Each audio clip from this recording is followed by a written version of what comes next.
জামাইয়ের মনের পেঁচের মতোই আজকের এই পিঠা, নাম তার জালখাস পিঠা। আসসালামু আলাইকুম সবাইকে, তোমরা সবাই কেমন আছো? আশা করি ভালো আছো। আজকের এই পিঠা বানানোর জন্য আমি নিয়েছি প্রায় 1.5 কাপের মতো আওলা চাল। চালটা আমি অনেক সুন্দর মতো ব্লেন্ড করে নিয়েছি যেন একটু দানা না থাকে। তারপরে আমি একটা লবণের প্যাকেট পিন দিয়ে ফুটো করে নিয়েছিলাম।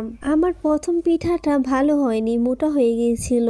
এরপরে সব পিঠাই মাশাআল্লাহ ভালো হয়েছিল। দেখতেই পাচ্ছেন এর পরের পিঠাটা খুব চিকন হয়েছে।